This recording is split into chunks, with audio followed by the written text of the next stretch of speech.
Saudações, irmãos, irmãs e queridos visitantes. Hoje vamos estar no livro de Gênesis, capítulo 6. Estaremos no livro de Gênesis, capítulo 6. E vamos ter como tema a geração que Deus condena. A geração que Deus condena. Gênesis capítulo 6. Claro que vamos passar por outros textos para tornar o Gênesis capítulo 6 mais claro, mas vamos ter Gênesis capítulo 6 como a nossa casa. Vamos ter que voltar um pouco atrás em alguns momentos para o capítulo 4 e às vezes adiantar até o capítulo 9 para pegarmos toda a história, mas Gênesis capítulo 6 vai ser a nossa referência, a geração que Deus condena. E vamos ter como objetivo maior entender as características presentes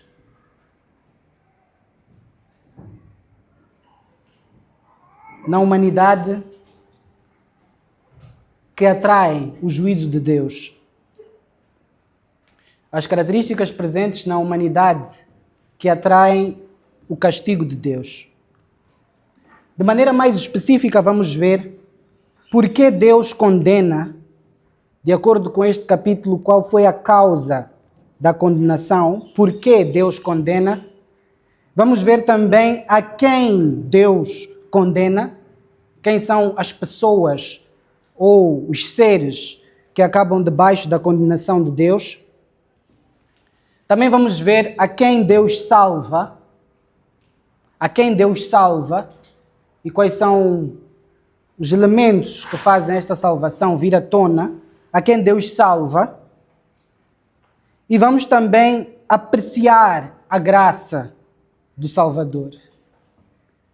Vamos também apreciar a graça do Salvador.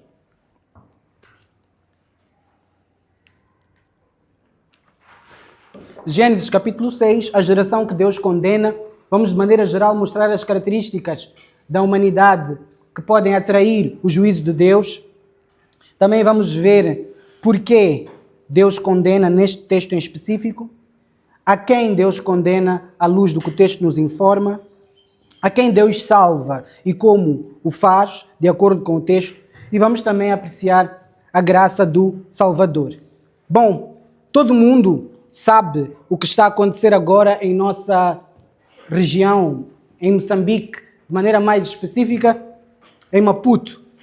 Existem chuvas fortes que fazem inundações surgirem tanto na zona urbana como na zona suburbana, tanto nas cidades ou na cidade como também nos subúrbios.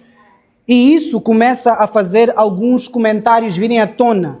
E, na verdade, algumas piadas que, ao meu ver, são piadas de mau gosto, piadas que começam a pegar o elemento histórico do juízo de Deus por meio do dilúvio e a fazer meme. Nós vemos imagens de dinossauros, crocodilos, jumentos a passearem no meio das águas na cidade de Maputo, como se fosse uma piada. Vimos até imagens sobre uma suposta arca com muitas pessoas e alguém do lado de fora dizendo "Desci, pessoal, porque não aceitam cerveja". Ou seja, muitos, até que se dizem cristãos, estão ali na lista dos que vão compartilhando isto. Mas o que eu quero hoje trazer à nossa mente é que a chuva que nós vemos em Maputo não se compara com o dilúvio que está a ser usado para meme, neste caso em específico. E também devemos, como pessoas cristãs que buscam ser reverentes para as coisas de Deus, não rir com o que deveria nos fazer chorar. O dilúvio está nas Escrituras como um sinal do juízo de Deus para gerações ímpias, não como fonte de material para piadas e principalmente diante do desastre dos outros. Enquanto alguns compartilham os memes acerca do dilúvio, outros nem telefone têm, engolidos nas águas das chuvas de Maputo. Então, há gente que ficou sem ter como sair de casa, sem ter como comer, e é engraçado como pode haver pessoas que vão achar engraçado este cenário. Para mim o engraçado é isso. É como alguém pode achar engraçado o facto de haver gente a sofrer. Alguém pode dizer, estamos a rir para não chorar. Invente piadas sobre Catembe, sobre tudo. Mas, por favor, não compactue com aqueles que pegam material bíblico para fazer piada. Porque com isso, eles podem estar a acumular juízo sobre suas próprias cabeças, mostrando que, quando lembram-se da história de Noé, nada os vem à mente sobre o seu próprio estado e a necessidade de se reconciliar com Deus. Então, não gostaria de saber que pessoas desta comunidade estão envolvidas neste tipo de zombaria. Não vamos pegar as pérolas do Senhor e dá-las aos porcos, disse Jesus. Gênesis capítulo 6. Não tinha como fugir deste texto para expor a história do dilúvio e fazer agora uma relação com o que estamos a viver aqui. Não que estejamos a viver uma inundação da dimensão dilúvio, mas vamos pegar isto que foi levado como um meme por alguns, como instrumento, um lembrete para nós acerca da excelência deste assunto. Este texto é um texto muito controverso, como vamos ver aqui, por causa dos elementos que aqui estão, mas não podemos fugir do texto bíblico, vamos assumir o barulho. Vamos então começar a ler o versículo 1 do capítulo 6 para tirar deste trecho aquilo que demarcamos como objetivo ou objetivos da nossa pregação. Vamos ver por que Deus condena, dissemos nós. O que é que está a acontecer neste cenário que pode também ser encontrado na nossa sociedade atual que atrai o juízo de Deus? O texto vai dizer assim, na versão NVT. Versículo 1. Os seres humanos começaram a se multiplicar na terra e tiveram filhas. Os filhos de Deus perceberam que as filhas dos homens eram belas, tomaram para si as que os agradaram e se casaram com elas. Nós vemos que no início deste texto existe uma descrição de laços matrimoniais entre aqueles que são denominados filhos de Deus e aquelas que são denominadas filhas dos homens. O versículo 3 mostra que Deus não gostou destes casamentos aqui em questão. O texto vai dizer, então o Senhor disse, meu espírito não tolerará os humanos por muito tempo, pois são apenas carne mortal, seus dias serão limitados a 120 anos. Antes, aqui do capítulo 6, você nem precisa ir para longe, é só ler o versículo 32. Depois que completou 500 anos, Noé gerou 3 filhos, Sem, Cã e Jafé. E antes disso, nós temos genealogias que mostram vidas extensas. Vê só, Noé era jovem quando teve os seus filhos, apenas aos 500 anos. Mas a partir desta geração do dilúvio, Deus assume uma determinação. O homem vai ter a sua vida limitada a 120 anos. Ou seja, aquilo que nós temos como estudos de expectativa de vida tem mão de Deus, porque é Deus que preserva em sua mão a vida dos homens. Então nós vemos que esta geração angariou para nós vidas curtas, enquanto viveu vidas largas. Mas agora, o que há de errado nestes casamentos que faria Deus ficar zangado? Afinal de contas, Deus não é a favor daqueles que se casam ao invés daqueles que cometem fornicação? Então, por que Deus aqui estaria contra casamentos? Acredito então que isto vai mostrar a complexidade do texto em questão. É que há 3 probabilidades de o que estaria envolvido neste casamento ou nestes casamentos. Deixa-me beber água só.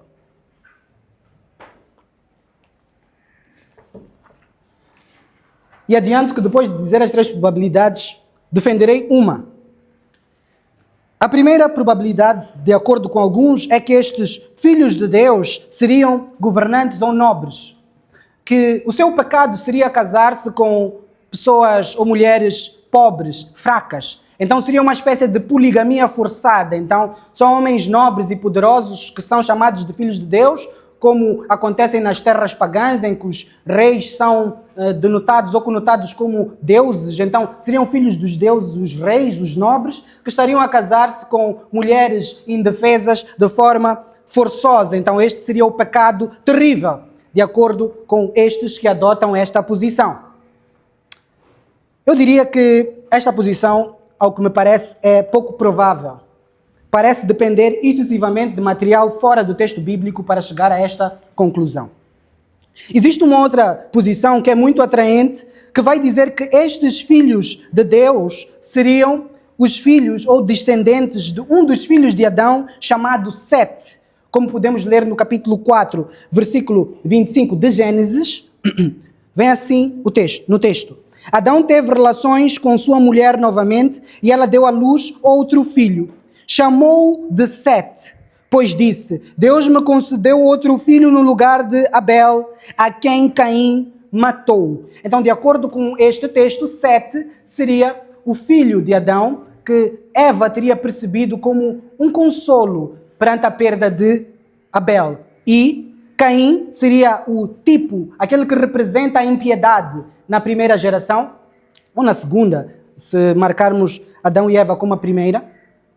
Então Caim seria esse símbolo da impiedade, e os descendentes de Caim vão ser listados aqui no capítulo 4, a partir do versículo 17, e aí tem polígamos, violentos. Então se diria que deste Sete, que é substituto de Abel, assim na perspectiva de Eva, viriam os nobres, aqueles que são puros. E isso poderia ser afirmado de acordo com o versículo 26 do capítulo 4, que vai dizer assim: quando Sete chegou à idade adulta, teve um filho e o chamou de Enos. Nessa época, as pessoas começaram a invocar o nome do Senhor.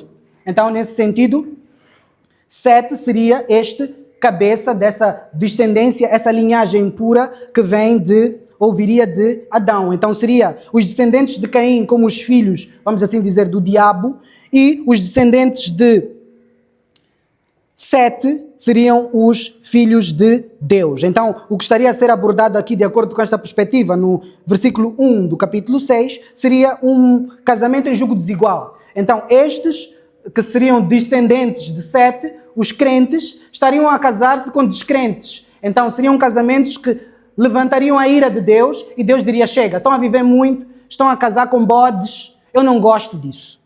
Eu tenho que dizer que esta posição é atraente por alguns motivos. A primeira é que ela parece muito fundamentada no contexto direto, no contexto próximo, não é? Parece atraente esta narrativa. E também o facto de eu ser totalmente apologista de casamentos entre crentes e não em julgo desigual, de crentes com descrentes. Então eu amo esta ideia.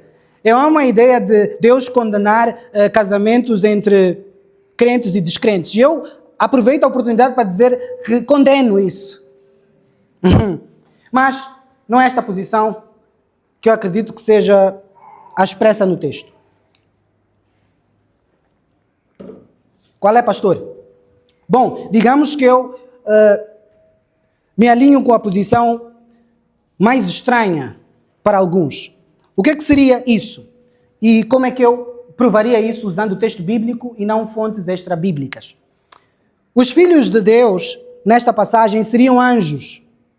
Alguém pode perguntar-se, por que tomar essa posição? Primeiro, no versículo 1, quando o texto diz: os seres humanos começaram a se multiplicar, tanto Sete como Caim se enquadram neste grupo. Então, a multiplicação aqui é da humanidade como um todo, da raça humana. E no meio desses homens, nascem filhas, mulheres, obviamente, não preciso dizer do género feminino, se bem que nos dias de hoje talvez seja necessário enfatizar isso. E depois há um contraste entre estas filhas dos homens e os filhos de Deus, e eu acredito que são anjos por causa de contexto, ou seja, o uso da palavra no Antigo Testamento. A palavra que é usada aqui como filhos de Deus é somente usada no Antigo Testamento para se referir a anjos. Exemplo, no livro de Jó, capítulo 1, principalmente na versão Almeida, porque a NVT logo faz o trabalho de parafrasear e diz anjos. No capítulo 1 do livro de Jó, no versículo 6, lemos o seguinte: e vindo um dia em que os filhos de Deus vieram apresentar-se perante o Senhor, veio também Satanás entre eles. Ou seja, aqui temos um cenário em que Deus está diante de seres celestiais. Sabemos que são seres celestiais e não meramente descendentes de Sete, porque estão na companhia de Satanás. E parecem ser todos seres espirituais. Então, estariam diante de Deus para prestar contas. E com isto, podemos também citar Lutero, que disse que Satanás é o cão de Deus. Ou seja, até Satanás presta contas ao Altíssimo. Então, aqui nós teríamos Anjos sendo referidos como filhos de Deus. A versão NVT vai dizer logo anjos, a Almeida preserva o termo original, faz tradução direta e chama de filhos de Deus. No capítulo 2 temos a repetição do mesmo padrão, vai dizer assim o texto, e vindo outro, capítulo 2, versículo 1 de Jó, e vindo outro dia em que os filhos de Deus vieram apresentar-se perante o Senhor, veio também Satanás entre eles apresentar-se perante o Senhor. Mais uma vez, a repetição do padrão. A versão NVT pode traduzir como anjos, a Almeida tem um tipo de tradução mais direta, mantém o termo filhos de Deus. Mas é a mesma palavra, tanto em Gênesis 6 como em Jó 1 e 2. Mas alguém pode dizer, não, são crentes e Satanás está no meio. E eu já ouvi até pregadores dizendo que isto mostra que quando os crentes se ajuntam no culto, Satanás também está no culto. Boa sorte para este pregador, eu não estou com ele. Acho que sorte ele não terá. Vamos lá. Capítulo 38 de Jó, ao meu ver, mostra claramente que o termo filhos de Deus se aplica a anjos, porque em um dos versículos aqui, quando ele está a falar da fundação do mundo, ele vai dizer a Jó o seguinte, a partir do versículo 4. Capítulo 38, versículo 4. Onde estavas tu quando eu fundava a terra? Faz-me saber se tens inteligência. Desculpa, hoje estou a ler a versão Almeida por causa do termo filhos de Deus que ela preserva. Quem lhe pôs as medidas, se tu o sabes? Ou quem estendeu sobre ela o cordel? Sobre que estão fundadas as suas bases? Ou quem assentou a sua pedra de esquina? Quando as estrelas da alva juntas alegremente cantavam, ou seja, ao assistir à fundação do mundo, e todos os filhos de Deus rejubilavam. Espera aí, será que os descendentes de Sete estavam presentes a assistir à criação do mundo? Seria impossível. Então, o termo filhos de Deus aplica-se de forma direta no Antigo Testamento sempre a uma figura celestial, nunca a homens. O povo de Israel, às vezes, como nação, é referenciada como filho de Deus. Ok? Então Deus às vezes diz, deixa o meu filho ir, o meu primogênito. Mas fala isso a referir-se à nação como um todo. De maneira específica assim, não temos, exceto talvez na promessa que é feita a Davi sobre o seu descendente, que seria seu filho e Deus o seu pai. Então, Antigo Testamento, check. Mas alguém pode dizer assim, não, mas pastor, o contexto imediato parece tender para esta interpretação de descendentes de Sete. Aí eu diria que a Bíblia interpreta a própria Bíblia, mas não somente no capítulo mais próximo, mas em toda a Escritura. Então, existe o princípio de interpretação de toda a Escritura, deve ser tomado em conta na interpretação de um trecho da Escritura. Então, o Antigo Testamento, mostrei que em termos de palavra parece estar deste lado. Agora vamos para o Novo Testamento. E no Novo Testamento nós vamos visitar algumas passagens, como segundo livro, 2 de Pedro, capítulo 2, onde Pedro está a falar também de juízo dos falsos profetas.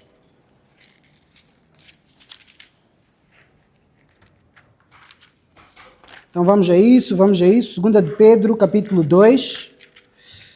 Vamos para o versículo 4. Vamos começar do versículo 3, só para entrar bem assim no discurso de Pedro. Vamos lá.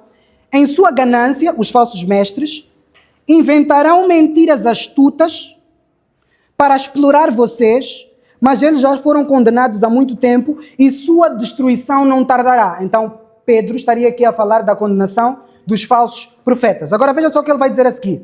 Pois Deus não poupou nem os anjos que pecaram. Os anjos que pecaram. A pergunta que vem é quando? Relacionada a quê? Ele os lançou no inferno.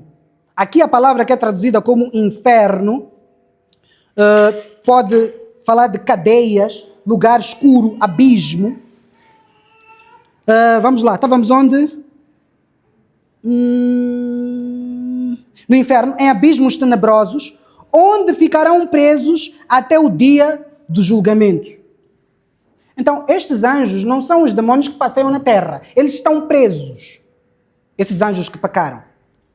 Agora, ele vai falar tanto dos que foram condenados na mesma situação e dos que foram salvos na mesma situação. Versículo 5. Não poupou o mundo antigo, mas protegeu Noé, que proclamava a justiça, e 7 pessoas de sua família quando destruiu com um dilúvio o mundo dos perversos.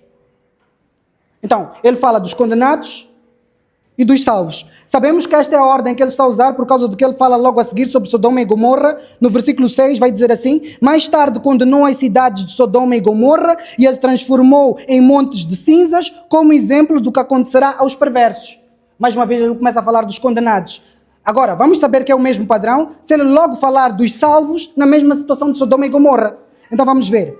Em contrapartida resgatou Ló, tirando-o de Sodoma por ser ele um homem justo, afligido com a vergonhosa imoralidade dos perversos ao seu redor. Ou seja, há um padrão aqui. Os condenados, os salvos. Os condenados, os salvos. E na mesma situação. Então nós temos os condenados, o mundo antigo e os anjos. O salvo, Noé e a sua família, no primeiro evento. Os condenados, Sodoma e Gomorra e seus habitantes. O salvo, Ló, no segundo evento. É o padrão que Pedro está a usar. Ok. Alguém pode dizer, não, ainda não estou convencido. Muito bem. Judas. Judas, capítulo 1. Aliás, Judas só tem um capítulo, poupe-me. 1. Vamos ler versículos 6 e 7. Agora, isto eu vou ler na versão Almeida, porque ela preserva alguns termos que eu acho que são importantes na construção das frases para a interpretação. E mais uma vez, ele está a falar uma coisa parecida, né? Está a falar da condenação dos falsos mestres e vai usar exemplo de outros condenados para mostrar como esses falsos mestres que ele está a falar não haveriam de escapar. Vejamos o versículo 6. E os anjos que não guardaram seu principado. Então houve anjos que não ficaram lá no seu principado, lá no seu lugar, mas deixaram a sua própria habitação. Reservou na escuridão e em prisões eternas até ao juízo daquele grande dia. Há uma similaridade. Anjos abandonando o seu local, pecando, sendo presos até o dia do juízo. Então nós estamos a falar de demônios que estão a passear por aqui. Versículo 7. E assim como Sodoma e Gomorra e as cidades circunvizinhas, atenção a esta parte, versão Almeida, havendo-se corrompido como aqueles quem? Que ele acabou de falar. E ido após outra carne. Foram postas, por exemplo, sofrendo pena do fogo eterno. O que está a ser dito aqui? Sodoma e Gomorra tiveram um pecado similar aos dos anjos, presos em cadeias até o dia do juízo. Qual? Foram atrás de carne que não era própria para eles. Do mesmo jeito que, em Sodoma, homens estão atrás de homens, em Gênesis 6, anjos estão atrás de uma relação não natural. Ok, pastor, mas eu tenho objeções. Deixa-me prever algumas. A primeira é que é uma posição ridícula. E esse é o argumento que você vai ouvir com teólogos brasileiros, modernos e tudo mais, outros muito famosos até no meio da nossa congregação, que vão ridicularizar essa ideia, dizer, não, isso aí são coisas antigas. Os pais da igreja que estavam influenciados pelo judaísmo é que criam nisso. Isso são mitos e fábulas que Paulo alertou. Só que se Paulo alertou sobre mitos e fábulas e Pedro está a falar disto como um fato em 2 de Pedro, capítulo 2, o mesmo livro que no capítulo 3 ele diz, há muitas coisas complicadas que Paulo falou, que vocês devem dar ouvidos. Paulo está em concordância com Pedro. Pedro também concorda com Paulo que não há mitos, e não é um mito isto porque Pedro afirmou como um dado concreto. Então, a ideia de mito e ridículo não vale a pena. E nós somos pessoas que creem em coisas também um pouco antinaturais. Nós acreditamos que Deus se fez homem. Nós acreditamos que Jesus andou sobre as águas. Nós acreditamos que ele nasceu de uma virgem. Estamos a dizer que mais coisas sobrenaturais aconteceram. Outra objeção. Essa pode ser vista como uma objeção bíblica. Jesus em Mateus 22:30. Esta eu diria que é a objeção mais forte. Mas deixe-me mostrar logo como ela é fraca. 22:30 vai dizer assim. Jesus está a responder aos seus oponentes. Diz assim no versículo 29 e 30. o seguinte: Jesus, porém, respondendo, disse-lhes: errais, não conhecendo as Escrituras nem o poder de Deus, porque na ressurreição nem casam, nem são dados em casamento, mas serão como os anjos no céu. E alguém pode dizer: está a ver, pastor? Anjo não pode fazer aquilo que o pastor está a dizer que foi feito lá em Gênesis 6, porque Jesus disse de maneira clara que seremos como os anjos nos céus, na nova vida, e não poderemos nos casar.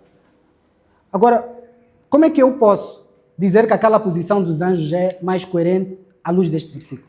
É só ler bem o versículo. Seremos como os anjos no céu. E Judas disse: aqueles abandonaram o seu principado, abandonaram a sua posição. Ou seja, não estamos a dizer que os anjos no céu fizeram isso. Estamos a dizer que os anjos que abandonaram o céu fizeram isso. Então, isso até mostra porque que Jesus tem que especificar os anjos no céu. Como é que eles teriam feito isso então? Nós vemos no mesmo livro de Gênesis o Senhor com outros dois aparecerem a Abraão antes de destruir Sodoma e Gomorra. E Abraão convida estes para comer. Então, anjos, juntamente com o Senhor, em forma corpórea, capazes de participar de experiências humanas, como comer. Então, estaríamos a dizer que estes anjos, atraídos pela pecaminosidade por mulheres sensuais, abandonaram o seu principado. Acho que Dito tentou falar disso. Desisti de ser anjo, asas para o lixo. Prefiro ser um mero humano, para poder ficar ao seu lado. Eu diria que talvez os demônios o inspiraram a escrever isto. Porque é exatamente o que eu estou a dizer. Que os anjos, cheios de pecaminosidade, desejaram o que não era próprio. E homens e mulheres engajaram-se, cederam a isso. Por isso Jesus em Lucas vai dizer: o meu regresso será como nos dias de Noé, em que as pessoas comiam, bebiam e davam-se em casamento. Quer dizer que aqui não há um casamento em opressão, há celebração desses casamentos. Ou seja, há uma corrupção da humanidade juntamente com os anjos corrompidos. Pastor, mas isso faria dos homens inocentes. A culpa é dos anjos. Lembre-se que em Gênesis também, antes, na queda de Adão e Eva, há também um ser celestial envolvido na queda. A serpente atiça a Eva, Eva atiça Adão e cai.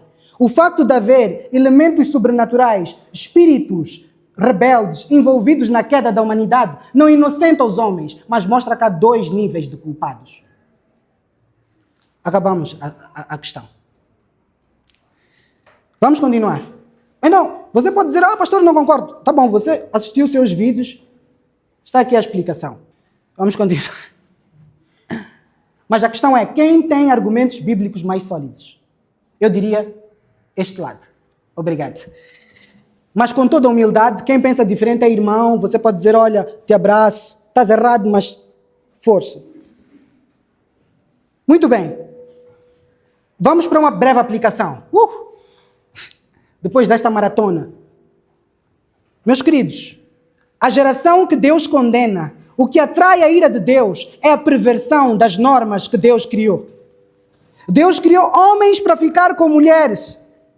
E parece que nas gerações últimas, onde se derrama a ira de Deus, as perversões sexuais reinam. Quando Jesus voltar, ele disse: será como nos tempos de Noé. Se casarão de maneiras impróprias, talvez. E se eu dissesse que talvez o movimento LGBTQ está a preparar-nos para esse cenário? Haverá alguém que nasceu homem, mas que já está com órgãos genitais de mulher, a casar com alguém que nasceu mulher, que já está com órgãos genitais de homem. Isso é estranho. Imagina você chegar para Noé e dizer assim: haverá um tempo em que homens serão mulheres, mulheres serão homens. Ele diria: mito! Fábula! Ou seja, às vezes acontecem coisas estranhas, acontecem perversões da criação. E Deus condena essas perversões. E muitas vezes elas estão associadas à sexualidade. Deixa-me dizer uma coisa. Estas mulheres deveriam ser mesmo garbosas, bonitas, sensuais. Até o anjo olhar e dizer: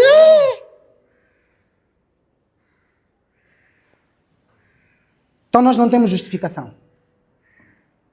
Devemos saber que também estamos numa geração que distorce os padrões da criação. Como o movimento LGBTQ, que ainda vai ser mais destacado. E Deus condena esses. Condena esses que consentem com esse tipo de distorção. E podemos dizer que também há demônios hoje por detrás desse tipo de pensamentos. É doutrina de demônios. Só um demônio pode convencer a uma mulher que ela é homem. Deus não faz isso. Mas os homens são culpados e há condenação para todos. No lago de fogo e enxofre será lançado Satanás e os seus demônios. O falso profeta, anticristo e todos os falsos adoradores. Há condenação para todos. Seres celestiais e também humanos. Então, muito cuidado. Porque nós estamos a ver, para além das chuvas em Maputo, outro tipo de anormalidades. Vemos a sexualidade distorcida. Vemos a mentira normalizada. A corrupção normalizada. E a doutrina verdadeira rejeitada. 4 de Gênesis 6. Naqueles dias, e por algum tempo depois, havia na terra gigantes. Pois quando os filhos de Deus tiveram relações com as filhas dos homens, elas deram à luz a filhos que se tornaram os guerreiros famosos da antiguidade. Aqui, neste versículo, existe a probabilidade de, alguns assumem, de haver aqui uma espécie de junção ilegal, um tipo de ser anormal. Mas podemos logo garantir que eles foram destruídos no dilúvio. Você não vai encontrá-los na rua por aqui. Alguns vão dizer que eles eram gigantes no sentido de poder, então eram muito poderosos, por isso se chamam gigantes. Outros vão dizer que não, eram realmente gigantes. Por isso, os gigantes depois são comparados a estes. Por isso tem camas de 4 metros. Acho que ali não é o tamanho do seu poder, é do seu corpo. Ok. Devemos também acautelar isto que eu acabei de dizer, acautelar vocês de algumas coisas. Primeiro, não estou de nenhuma maneira a dar aval a alguns que, fazendo uso do facto desta posição que eu apresentei aqui, ser usada por pais da igreja e ser bíblica, ao que eu entendo, para começar a dar espaço a mitos e fábulas. Uns pegam livros como o livro de Enoque, né? O facto de ter sido referenciado por Judas, logo dizem, então todo livro devia estar na Bíblia, tiraram da sua Bíblia. Eu não estou a dizer isso aí. O livro de Enoque não é um livro que eu trato, você deve tratar como um livro que contém uma verdade que você vai ler e ficar tipo, uau, afinal foi isso que aconteceu. Não, é por isso que usei como base este livro sagrado. Então não caia naqueles que até querem dizer o nome dos anjos. E também não pense que isto é uma validação das teorias modernas de marido da noite. Por quê? Porque estes realmente tomaram forma humana e casaram-se. Maridos da noite estão a aparecer invisíveis no quarto. Vamos passar. Vamos lá continuar então, né? Então, por favor, não venha dizer, ei pastor, disse que livro de Enoque, tira-me disso. Vamos lá. Versículo 5. O Senhor observou quanto havia aumentado a perversidade dos seres humanos na terra e viu que todos os seus pensamentos e os seus propósitos eram sempre inteiramente maus. E o Senhor se arrependeu de tê-los criado e colocado na terra e isso lhe causou imensa tristeza. Então nós vemos que o Senhor aqui mostra que desde a meninice o homem é mau. Ele observou isso não como quem aprende, mas como quem verifica um dado que ele já sabia de antemão. E nós devemos ver isto como o estado caótico em que a humanidade se encontrou. Consentiu com perversões, alegremente se ajuntou a mentiras e distorções.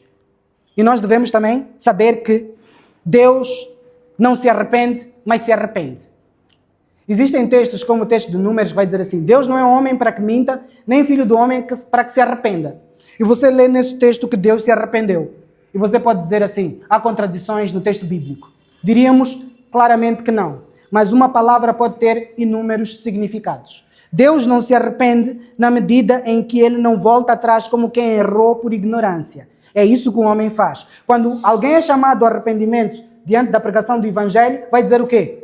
Eu errei, não sabia, me arrependo. Deus nunca pode fazer isso. Agora, existe outro tipo de uso deste termo arrependimento que pode ser aplicável a Deus, que é o arrependimento que reflete-se num pesar do coração.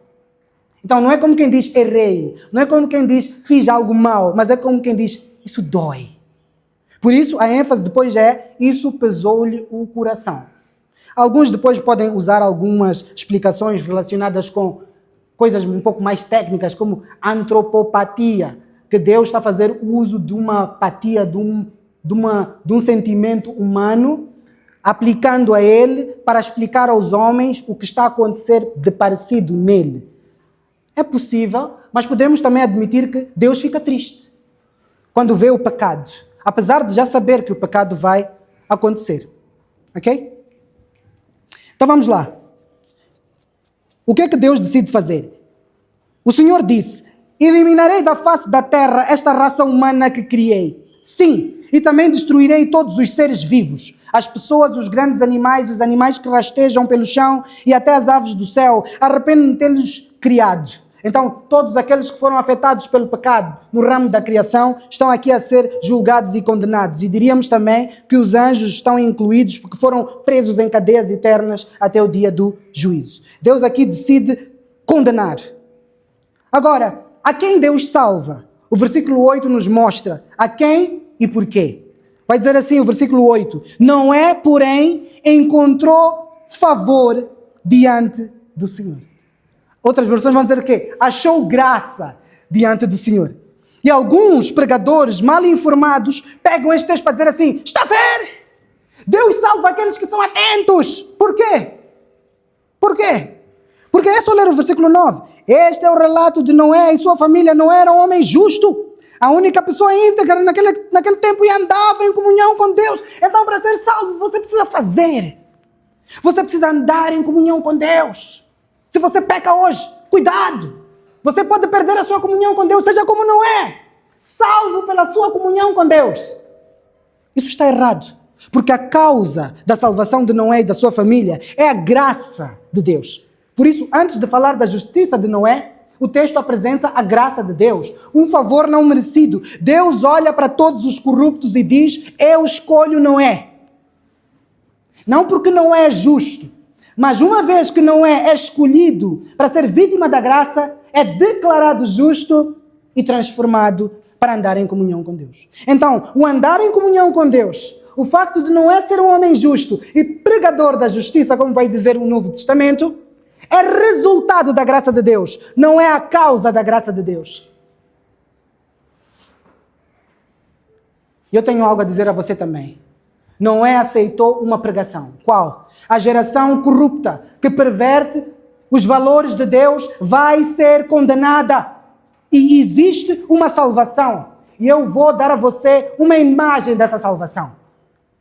Ele depois vai desenvolver, dizendo que haverá água e haverá só um meio para você escapar.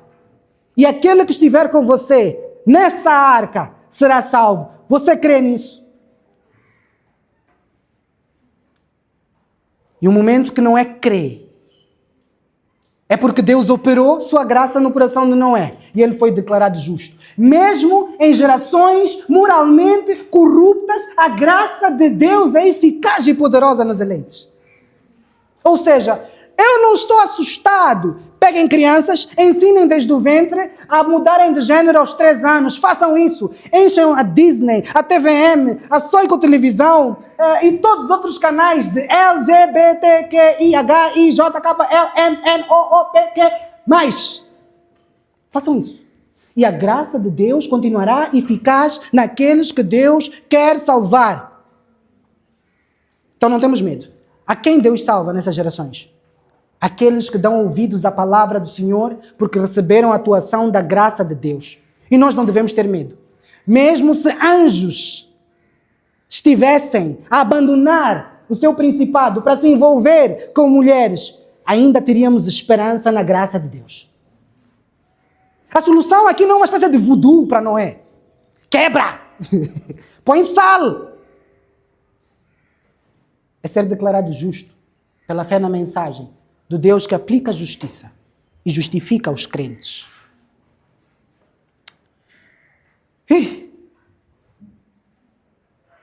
Salvação pela fé, pela graça por meio da fé.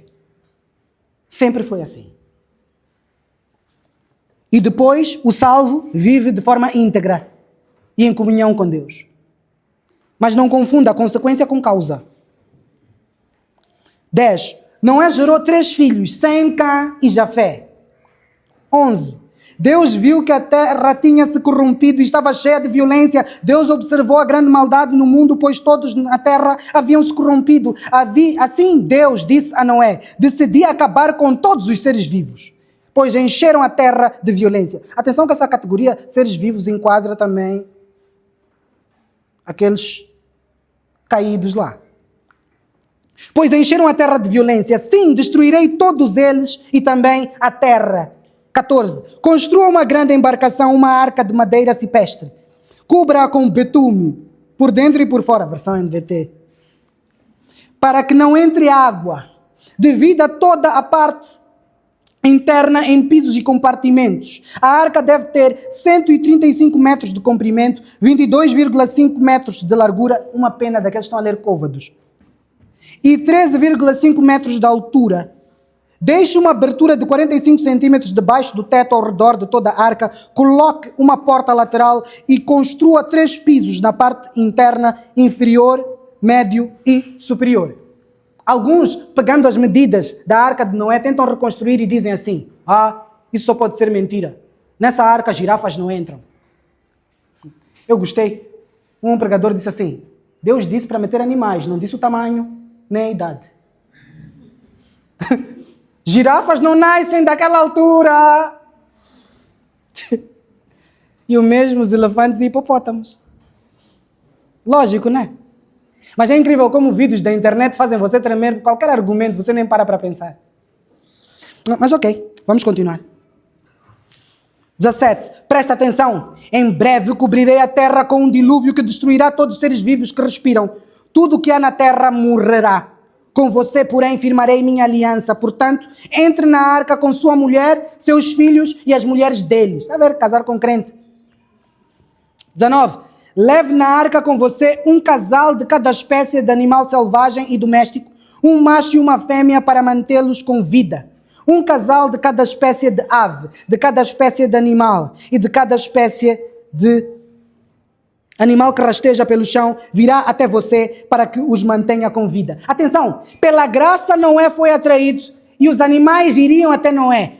Aquela ideia de Noé saiu a caçar animais é balela. O texto está a dizer, os animais vão ir até a arca. O Deus que tem toda a criação nas suas mãos é soberano sobre a vontade, tanto dos homens como dos animais, tanto dos racionais como dos irracionais.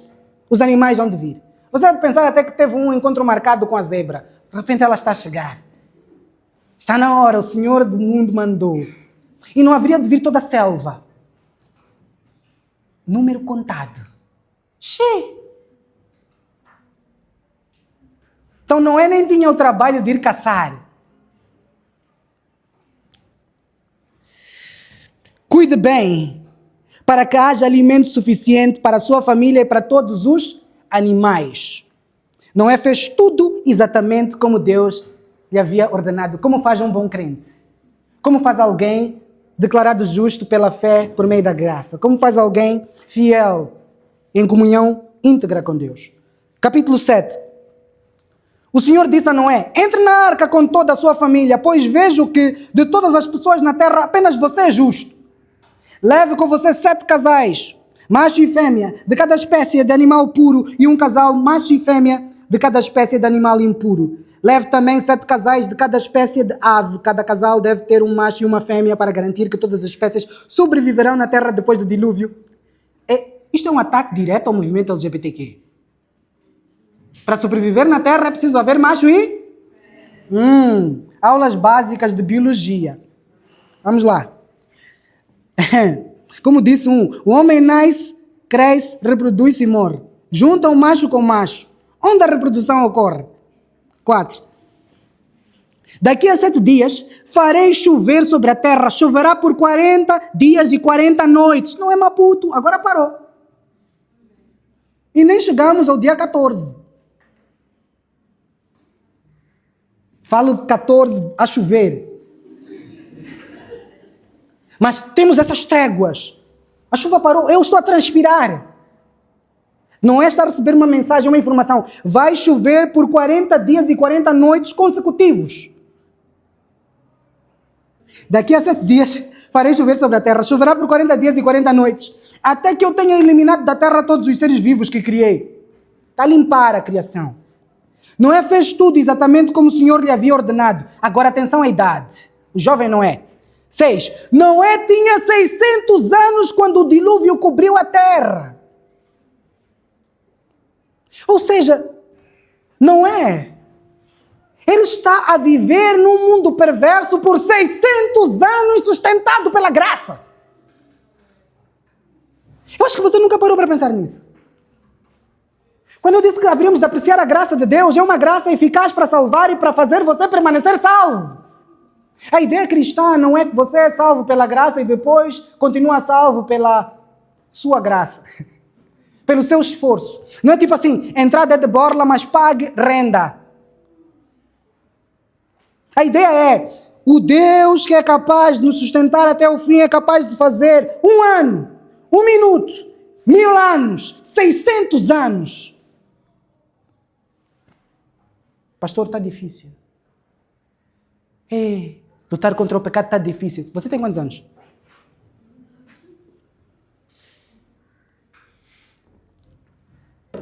Não, é quando eu passo na rua, as moças. Quando eu passo na rua, os moços. Você tem quantos anos? Porque a graça de Deus poderia lhe sustentar em pé, mesmo diante de uma sociedade em que não há nenhum justo. Você não tem igreja para ir cultuar. E por 600 anos é sustentado sem cair. Com mulheres tão bonitas que até anjos dizem, ei.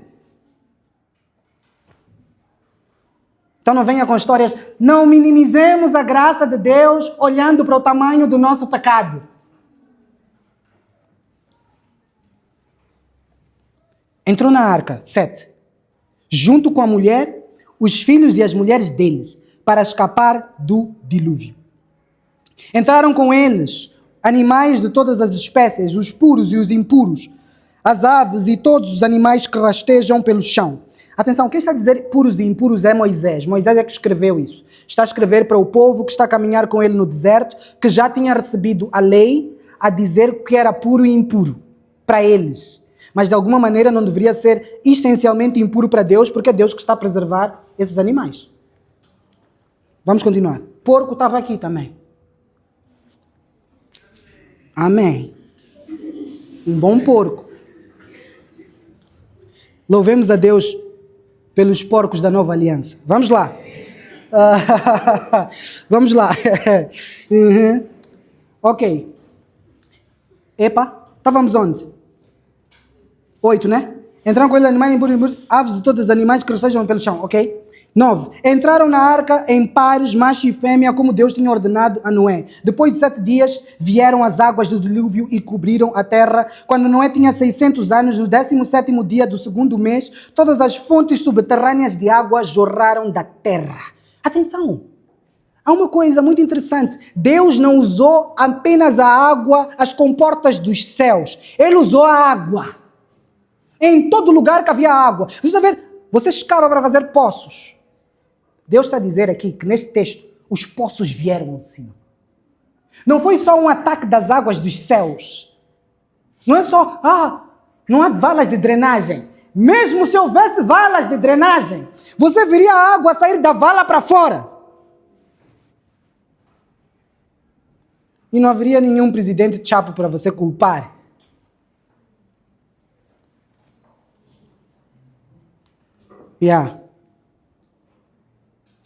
Até tem dia e mês aqui. Jorraram da terra e a chuva caiu do céu em grandes temporais. E continuou sem parar por 40 dias e 40 noites. Graça foi demonstrada a Maputo e Moçambique. 13. Naquele mesmo dia, Noé tinha entrado na arca com a esposa, os filhos, Sem, Cã, Jafé e as mulheres deles. Para cada filho, uma mulher. Bye bye poligamia. E para Noé, uma mulher. 14. Entraram com eles na arca casais de todas as espécies de animais, animais domésticos e selvagens, grandes e pequenos, e aves de toda a espécie. Entraram de 2 em 2 na arca, representando todos os seres vivos que respiram. Um macho e uma fêmea de cada espécie entraram, como Deus tinha ordenado a Noé. Então o Senhor fechou a porta. Atenção! A arca não era de Noé. Às vezes nós dizemos, a arca de Noé. Não! Desculpa, com todo o respeito a tudo que você aprendeu em suas escolas bíblicas dominicais e catequeses. É a arca do Senhor. Não é um convidado. Tal como todos os outros animais que entraram. E o dono da arca fecha a porta. Ou seja, a geração que foi chamada ao arrependimento por Noé tinha um tempo determinado em que as portas dos céus estavam abertas. Passado esse tempo, o próprio Senhor do convite, o próprio Senhor do mandato, o próprio Senhor da mensagem diz: acabou o tempo da graça e da misericórdia, para vocês só serve a ira. Uma vez que as portas estão fechadas, nós vimos aí pessoas a dizerem: os orfanatos deviam se abrir, as igrejas deviam se abrir para receber pessoas. Outros até apelaram a mesquitas para se abrirem. Não haveria lugar para se abrir, porque o único lugar que estaria aberto para proteger pessoas seria a arca, e aqui estaria fechado. E aquele que fez aquele meme dizendo: desci porque tinha cerveja, lá não bebem, nem teria entrado. Com isto, vocês sabem a posição que temos quanto ao álcool, mas esse que fez esse meme é um bebum. Nada em mares de cevada. Vamos continuar. E o Senhor fechou a porta. O Senhor também vai fechar a porta para a nossa geração, ou para a última geração, que seguir nos caminhos da nossa geração. Nós devemos não gozar com a graça de Deus. Noé parecia louco. Alguns dizem que nos tempos de Noé, eles não sabiam o que era chover. Mas Noé está a preparar uma arca gigante, a dizer: vai chover. Todos olham: vai chover, água. Ah, não é. Como tens mitos e fábulas.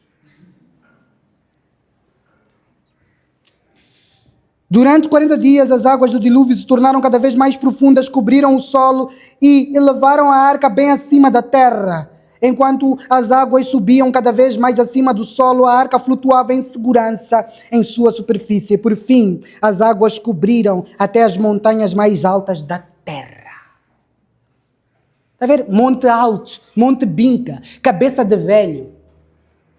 Não seria uma coisa que você espreita, seria uma coisa que você espreita. A arca está por cima de montes e montanhas. Isto, não havia espaço na terra para você dizer: aqui a água não chega. Deus está a usar como instrumento de seu juízo a água. E no fim ele vai usar o fogo. Ele é o dono de toda a propriedade. Ele não mandou descer um exército para disparar. Ele usou elementos naturais.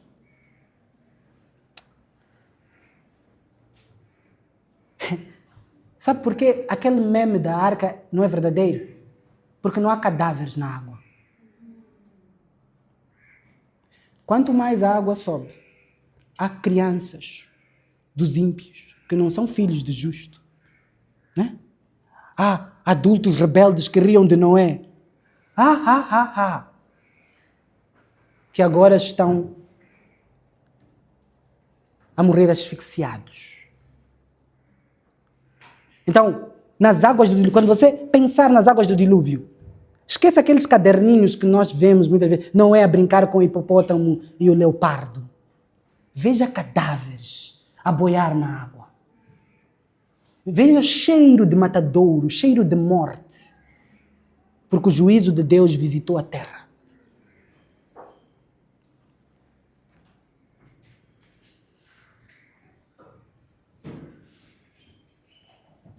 Por fim, as águas cobriram até as montanhas mais altas da terra e se elevaram quase 7 metros acima dos picos mais altos. Se você está acima da montanha, faltam 7 metros. Sabe, você ficar parado por 40 dias, parado, você não aguenta, pode morrer. Se não comer nada.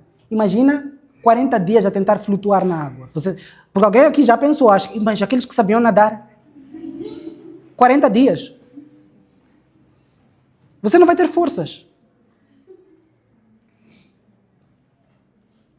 Todos os seres vivos que havia na terra morreram. As aves, os animais domésticos, os animais selvagens, os animais que rastejam, tudo o que respirava. Todos os seres humanos. Tudo que respirava e vivia em terra firme morreu. Deus exterminou todos os seres vivos que havia na terra, os seres humanos, os animais domésticos e por aí vai. Apenas Noé e os que estavam com ele na arca sobreviveram e as águas do dilúvio cobriram a terra por 150 dias. Capítulo 9. A partir do versículo 1, nós vemos como a cada vez que isto acontece em Moçambique, você deve se lembrar de duas coisas. Primeiro, que Deus condenou por meio da água. E segundo, não se compara com o que Ele está a fazer agora. Estamos a viver graça de Deus. Versículo 1 vai dizer assim, do capítulo 9 de Gênesis. Então Deus abençoou Noé e seus filhos e lhes disse: sejam férteis e multipliquem-se, encham a terra, todos os animais da terra, todas as aves do céu, todos os animais que rastejam pelo chão, todos os peixes do mar terão medo e pavor de vocês. Eu os coloquei sob seu domínio. Assim como dei a vocês cereais e os vegetais por alimento, também lhes dou os animais. Aqui é a primeira vez onde Deus institui poder comer carne de animais. Parte do dominar sobre os animais é decidir quando matá-los para comê-los. Obrigado. Quer dizer que no Éden comiam verduras. Obrigado. Não, nem é piada. Mas ok, vamos continuar. Mas nunca comam carne com sangue, pois sangue é vida. Exigirei o sangue de todo aquele que tirar a vida de alguém. Se um animal selvagem matar alguém, deverá ser morto. Quem cometer assassinato também deverá morrer. Quem tirar a vida humana por mãos humanas perderá a vida, pois eu criei o ser humano à minha imagem. Agora sejam férteis e multipliquem-se. Povoem a terra outra vez. Então Deus disse a Noé e seus filhos: confirmo aqui minha aliança com vocês, seus descendentes e todos os animais que estavam com vocês na embarcação, as aves, os animais domésticos e os animais selvagens, todos os seres vivos na terra. Sim, confirmo minha aliança com vocês. Nunca mais os seres vivos serão exterminados pelas águas. Nunca mais a terra será destruída por um dilúvio. Então Deus disse: eu lhes dou um sinal da minha aliança com vocês e com todos os seres vivos para todas as gerações futuras. Coloquei o arco-íris nas nuvens. Ele é o sinal da minha aliança com a terra. Quando eu enviar nuvens sobre a terra, nelas aparecerá o arco-íris. E eu me lembrarei da minha aliança com vocês e com todos os seres vivos. Nunca mais as águas de um dilúvio destruirão toda a vida. A olhar para o arco-íris nas nuvens, eu me lembrarei da aliança eterna entre Deus e todos os seres vivos da terra. Então Deus disse a Noé: este arco-íris é o sinal da aliança que confirmo com todas as criaturas da terra. Aqui nós vemos uma aliança que alguns vão chamar de aliança com a criação. É Deus a entrar em um acordo com a criação dizendo assim: não que ninguém mais morreria por meio das águas, porque mesmo agora estamos a ver gente a morrer. Mas estamos a dizer que não haveria de haver um juízo universal usando o instrumento água. E o sinal dessa aliança é o arco-íris. A cada vez que a chuva para, depois de uma chuva muito intensa, aparece um sinal do cessar da chuva. Se você está vivo para ver esse cessar da chuva, você não morreu. E Deus preservou sua vida e não lhe destruiu pela água. Agora vejamos o que podemos aprender de forma final aqui. A geração que atrai o juízo de Deus, a geração que Deus condena, é principalmente aquela que perverte os mandamentos de Deus, perverte a criação de Deus. Chama luz de trevas, trevas de luz. Onde vemos casamentos e relações impróprias. Desde, sim, o jugo desigual, até relações antinaturais. Como temos visto propagado em nosso meio pelos movimentos LGBTQ. Se você luta contra a homossexualidade, saiba, isso não começou com você. Sodoma e Gomorra passou pelo mesmo. Gênesis 6, temos também relacionamentos impróprios. E o chamado para todos que lutam contra isso é: parem de fazer isso. Abandonem isso, lutem contra isso, não se associem a quem faz isso, porque Deus destrói esses. Isso não serve só para aqueles que lutam contra a homossexualidade, mas contra aqueles que buscam carne que não lhe pertence, como aquele que busca a mulher do outro, ou uma mulher com a qual não está casado. Tudo isso é uma perversão. E nós devemos saber que Deus ainda mostra a sua graça e sustenta os seus. Eu sei que o sistema está minado, como se costuma dizer. Você olha para a esquerda, para a direita, tanto homem como mulher, você vê um musculoso ou uma amostradinha? Um homem que expõe seus músculos ou uma mulher que indevidamente expõe seu corpo? E você diz, pastor, a situação está mal. Como eu faço? Eu tenho algo a lhe dizer. Mesmo que Deus lhe deixasse vivo nesta terra por 600 anos, Ele teria poder para demonstrar sua graça, salvar você, sustentar você e você não cair. Confie na graça de Deus. Terceiro, não zombe com o que o dilúvio nos quer ensinar. Porque o dilúvio nos ensina que Deus é capaz de destruir perversos por meio da água e que prometeu, usando o arco-íris, não destruir. O que é que nós fazemos? Pegamos o arco-íris e associamos ao motivo do dilúvio. Uma relação antinatural. Fica agora o símbolo das relações impróprias. Isso é zombar de Deus. Isso é zombar de Deus. E nós temos que ter o cuidado de não fazer isso. Então nós não pegamos nem um arco-íris para fazer objeto de zombaria ou de perversão, mas também não pegamos a água do dilúvio, não pegamos a arca, não pegamos Noé, não pegamos Deus para fazer parte dos nossos memes. Porque estaremos a zombar com um cenário de morte. E nós sabemos fazer isso. Por isso, alguns não podem dar aos filhos o nome de Hitler. Não podem nem sequer usar os símbolos do nazismo. Não podem nem sequer usar Hitler como fonte de piada, muitas vezes. Dizem, você está a brincar com uma época sangrenta, não brinque com isso. O dilúvio matou mais do que Hitler.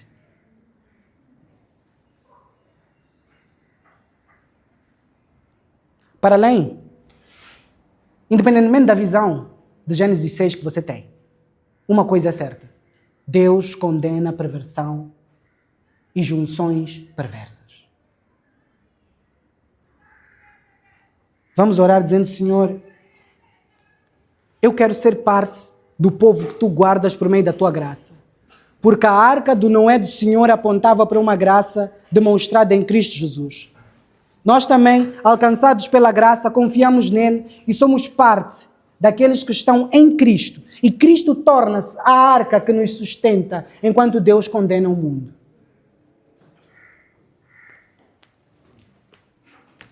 Vamos então orar, dizendo, Senhor, ajuda-me a agradecer, porque Moçambique não vai ser destruído por meio da água. Porque tu disseste. Quando começou a chover eu sabia de uma coisa, vai parar. Antes de 40 dias. Não porque sou profeta, mas porque Deus disse que seria assim. Vamos então, enquanto a chuva parou, cumprindo a promessa de Deus. Pode voltar amanhã, mas não vai ser 40 contínuos, né? Vamos dizer, Senhor, ajuda-nos. Primeiro a ver com beleza a tua graça, que sustenta mesmo em cenários de pecado generalizado. Ajuda-nos, Senhor, a confiar na tua graça, a agradecer por sermos alcançados pela tua graça. E você que zombava da graça de Deus, volte-se para ele e diga, Senhor, ajuda-me a abandonar qualquer tipo de perversão sexual, qualquer tipo de anormalidade e confiar em ti e em Cristo. E que Deus nos ajude. Oremos.